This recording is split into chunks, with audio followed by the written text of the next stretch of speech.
celebrations. What a beautiful day to march, no? We could have probably used a little bit more wind like yesterday. That would have been much, much better for the flags. No one could see your flags today because there wasn't enough wind. My name is Melissa and I'm a member of the Prairie Lily Feminist Society, also known as the Lilies. It's your birthday! Larry Hubick, really.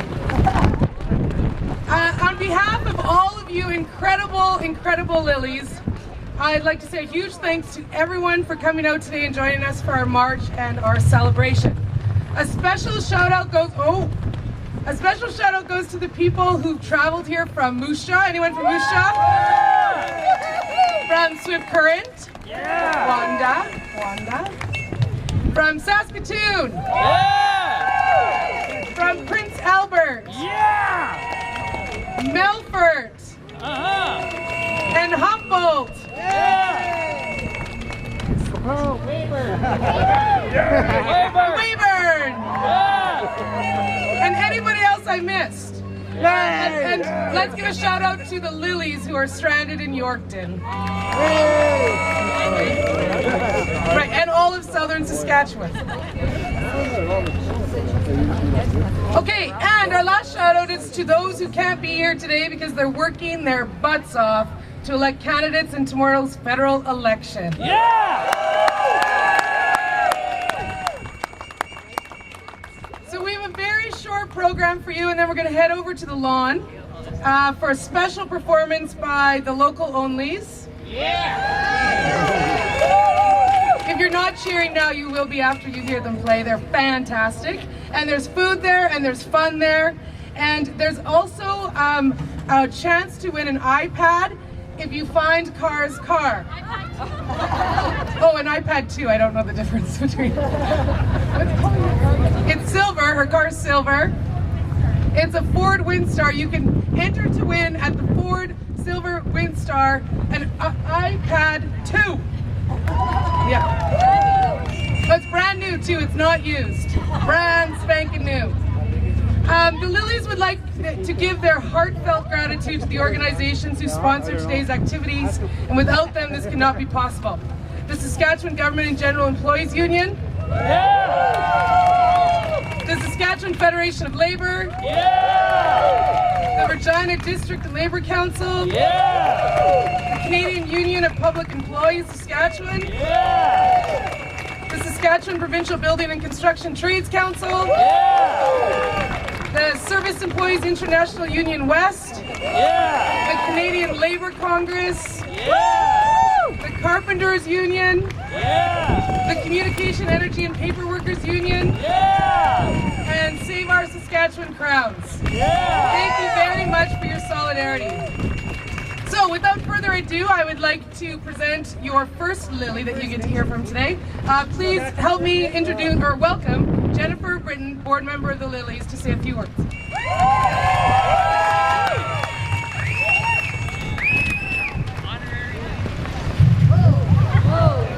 Just gonna wait till the wind dies a bit here.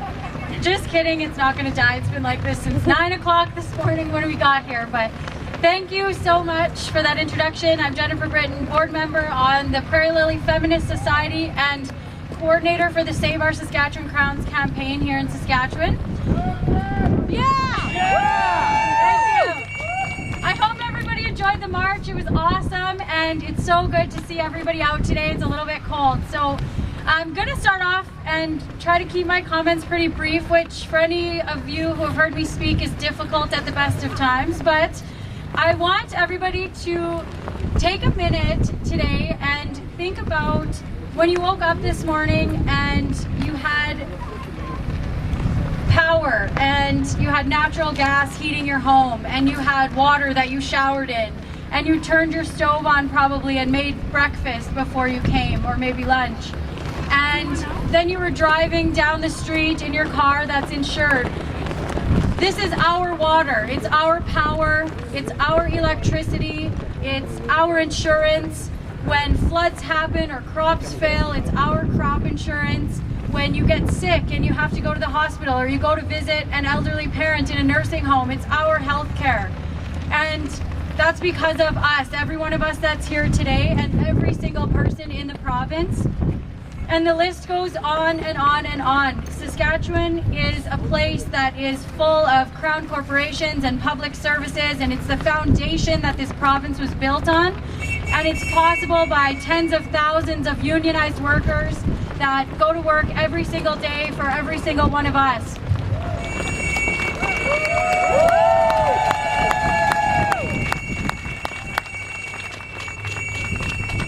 And we want to send a strong message today that we do not give our consent to chipping away our crowns and our public services and slowly depreciating them over time and selling them off to the lowest bidder.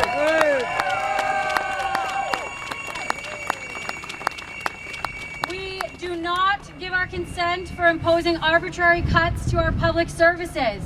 We do not give our consent for cutting educational assistance in every single one of our classrooms across this province that help students. And to the chronic and constant understaffing in the healthcare and social services in Saskatchewan. Saskatchewan is a very unique province and a fabulous place to live, founded on cooperation.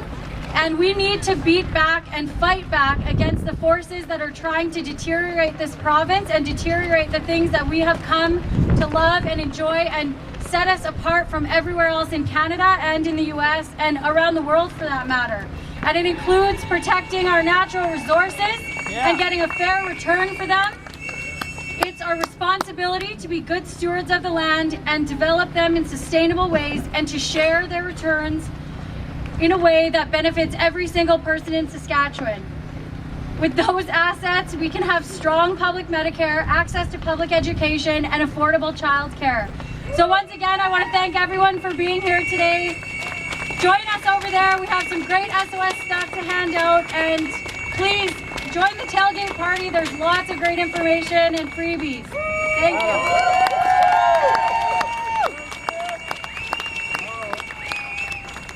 Thanks, Jen. Now we're going to hear from Jill Arnott, also a board member of the Lilies. Thank you. I just have a couple of quick comments. The wind is cold, so thanks for being here, everybody. We have a choice. We can be a society that invests in fighter jets and prisons. We can cut corporate taxes and grow the gap between the rich and the poor. We can continue to cut resources to CBOs and advocacy groups who do the vital frontline work of supporting the vulnerable. Cuts like funding to Sisters in Spirit, who lead the charge on seeking justice for our missing and murdered stolen sisters. Cuts to shelters for battered women and children, including the most recent travesty of the closing down of Tamara's house. We can treat people as if they are disposable. We can warehouse people in prisons and put children into a dangerous foster care system that meets the needs of precisely no one. Or we can face head-on the legacy of colonialism in our province. We can empower communities by creating programming and housing to support families in crisis, addiction services. We need sustained support over the long term. It's time for a legislated anti-poverty action plan that gets at the roots of poverty.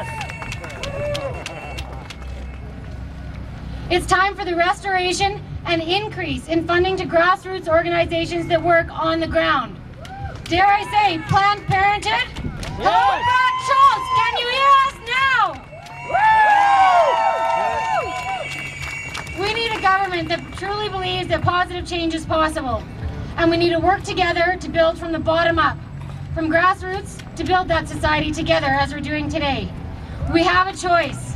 It's ours to make. Tomorrow on Election Day and in all the months leading up to November 7th. The power is yours, people. Take it back!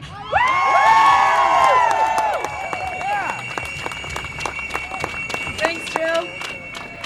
Now we're going to hear from a special guest of the Lilies, a kinda Lily, Cadmus Delorme. Cadmus is a member of the Cowessess First Nation and a student at the First Nations University of Canada. Hey, Cadmus! Tanse, hello! Tanse!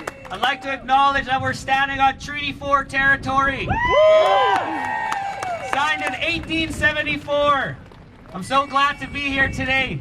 What we have today is we have unity right here. All of our voices together become as one. Last year, we had to stand here twice because they were trying to shut down our institution. Shame! That institution, the government took the Indian out of my people. That institution is putting the Indian back into us. We need governments that listen to us and know who we are and make us proud of who we are. Stephen Harper was the last person to sign the United Nations Declaration on the Rights of Indigenous People. I know where he stands when it comes to us as Indigenous people. It's not good for us. We need a government that hears all of our voices. We all have different concerns. And Harper, the first time I heard him talk to a Canadian was on the debate about 2 weeks ago when he took a question. He doesn't listen to us. Only time he'll listen to us is when it comes times to elections. That is shame. That is shame right there.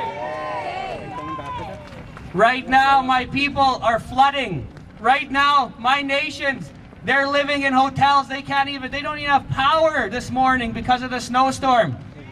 The federal government said, we're in election. We have no money for you. But yet, shame. They keep us down here. They don't allow us to get our own resources. The fiduciary obligation of the treaty signing, they don't live up to their standards. But yet, they like us down here. That is not right. We just want what we were promised 134 years ago, and we will keep standing together with you and you with us. Thank you very much. Hi, hi.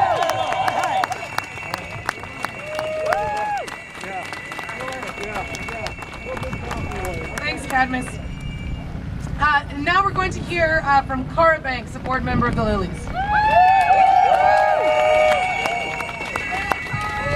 Hi, everybody. Thank you so much for coming out. We live in a democracy.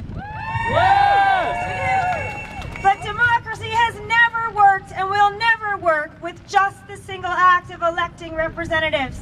Democracy only works when the people, the governed, hold their representatives accountable. And when we end up with governments like Wall and Harper, who do not meaningfully consult and who violate and weaken our human rights, we find pretty quickly that politeness doesn't work, lobbying is not enough, social change cannot happen by elections alone or courtrooms alone. It also requires that the citizens take up space.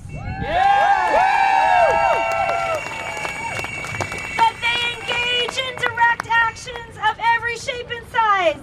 It means being in the streets the way we were today, demonstrating, occupying buildings, and finding creative ways to build creative and citizen dissent.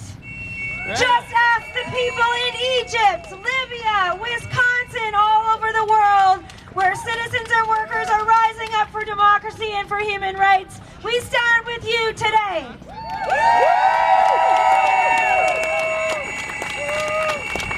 We give life to our rights and our freedoms only when we as the people and as a movement of movements exercise them. It's like muscles. Use them or lose them. So today we exercised our freedom to peacefully assemble and to associate and to express ourselves. And I don't know about you, but it feels pretty awesome. So I hope this is only the beginning. And we can draw courage from our own radical history. May Day, May 1st, is also known as International Workers' Day. And it marks the anniversary of the 1886 Haymarket Massacre in Chicago. During a general strike for the 8-hour workday, police fired on workers, killing several demonstrators. Ever since, it has been a day around the world to honor their courage and to stand up against the despotism of wealth and greed, and so must we continue that struggle. Yes.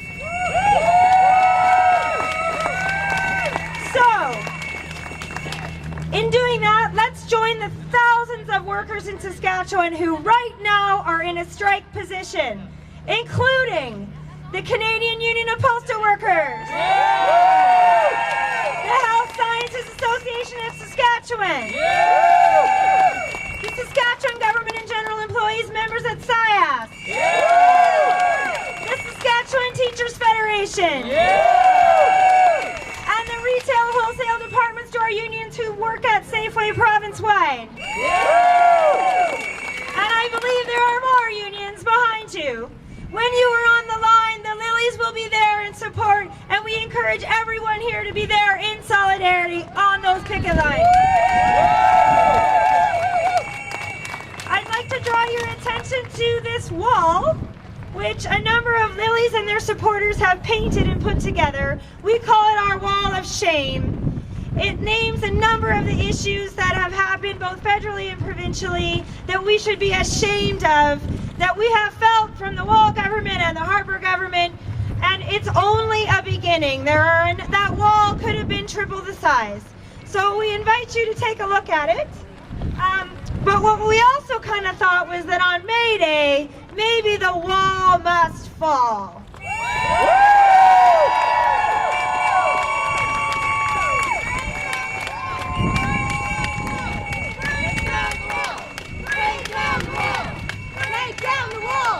Break down the wall! Break down the wall! Break down the wall! Break down the wall! Break down the wall!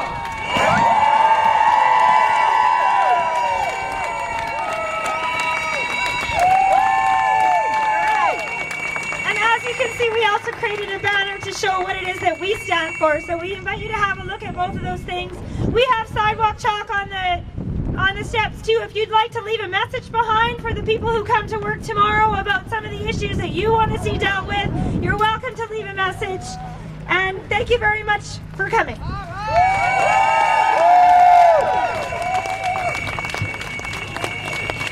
Thank you, Cara. We have one more Lily to hear from. She's a community activist, a member of the SGU working at SIAS. She's a songwriter, a musician, and Lily's sister, Wilma Gorman. Oh, there she is. Please welcome her. She's going to perform a song for us.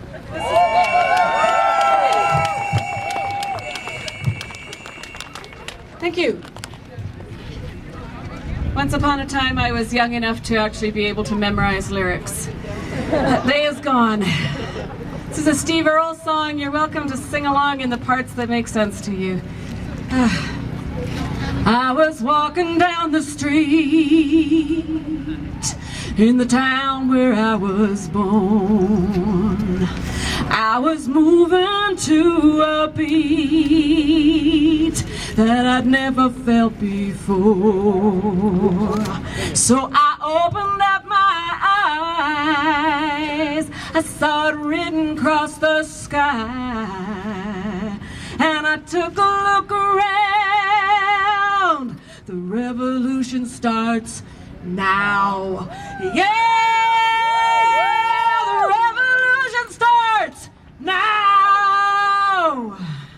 The revolution starts now.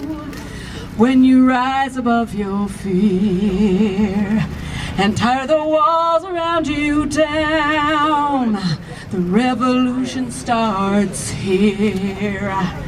Where you work and where you play, and where you lay your money down, what you do and what you say,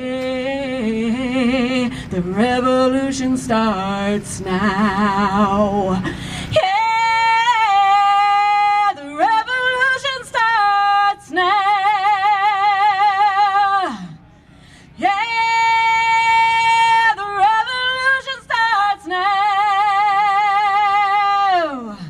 In your own backyard, in your own hometown.